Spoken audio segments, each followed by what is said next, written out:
আসসালামু আলাইকুম। আশা করি সকলে ভালো আছেন এবং আমি এবং আমার মাছেরা সবাই ভালো আছে। তো অনেক দিন পরে ভিডিও মেক করতেছি আর কি, টুকটাক ব্যস্ততার কারণে আর কি ভিডিও বানানো হয় নাই। বাট আজকে ভাবলাম যে আজকে যেহেতু ফ্রাইডে, সকালবেলা ফ্রি আছি, একটা ভিডিও মেক করি আপনাদের জন্য।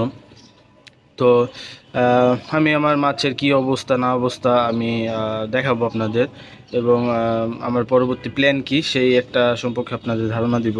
তো ফ্রাই দিয়ে শুরু করি। এখানে আমি রাখছিলাম হইলো আমার নিয়ন ব্লু যে পেয়ারটা আছে, দুইটা ফিমেল এবং একটা মেল যেটা আছে, ওইখান থেকে কিছু বাচ্চা রাখছিলাম। এই যে আপনারা দেখতে পাচ্ছেন, আমি একটু যদি ইয়া করি দেখেন, মোটামুটি ভালো ফ্রাই আছে এখানে। কিছু কিছু ফ্রাই আছে আগের, যেগুলো এই যে বড় দেখতে পাচ্ছেন, বড়গুলা এগুলো একটু আগের তিনটা আছে এখানে। আবার সাথে কিছু ব্ল্যাক মস্কোর বাচ্চা আছে। আপনার এই যে দেখতে পাচ্ছেন কালোগুলা, এগুলো সব ব্ল্যাক মস্কোর বাচ্চা। তো ব্ল্যাক মস্কোর বাচ্চা কমই আছে। তো রেড মস্কোর বাচ্চা যদি দেখে আপনাদের, এগুলার গ্রোথ তেমন আসতেছে না।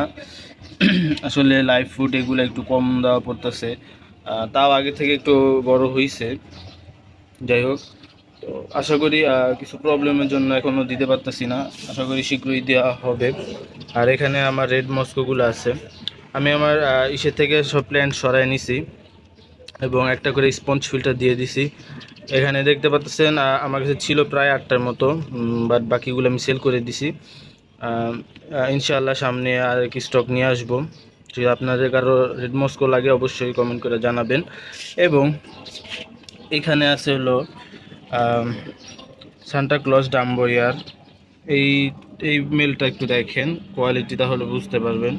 ফিমেল লোড, এই যে মেলটা দেখেন, এটা আসলে আমি যার থেকে নিছিলাম, তো সে একটা মেলের কোয়ালিটি অনেক খারাপ দিছে, ওটা আমি দেখাতে চাচ্ছি না। যাই হোক, তো আর এখানে কিছু আছে, আমি আনছিলাম অ্যালবিনো ফুল হোয়াইট আর স্নো হোয়াইট, যেটা ওগুলা মারা গেছে। তো মারা যাওয়ার পরে এখানে মেবি দুইটা আছে, যে এখানে একটা এখানে একটা, মানে দুইটারই দুইটা দুইটা একটা করে একটা করে আছে আর কি।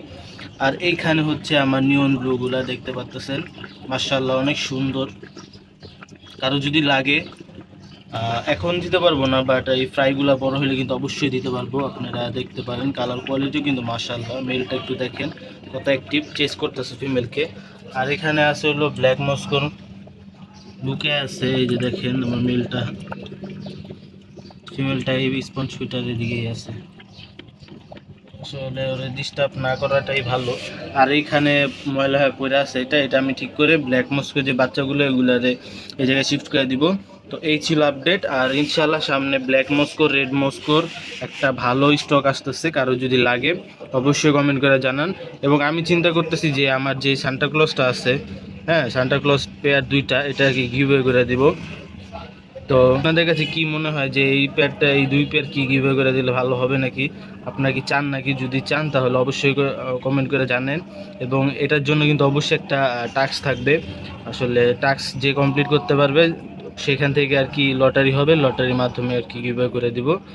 তো এই আর কি অবস্থা ছিল। তো এই ছিল আপডেট। এই আর কি, যদি ভালো লেগে থাকে ভিডিওটা অবশ্যই একটা লাইক করে দিবেন। এবং যদি কোনো প্রকার মাছ রিলেটেড কিছু লাগে অবশ্যই কমেন্ট করে জানাবেন। সবাই ভালো থাকবেন। আল্লাহ হাফেজ।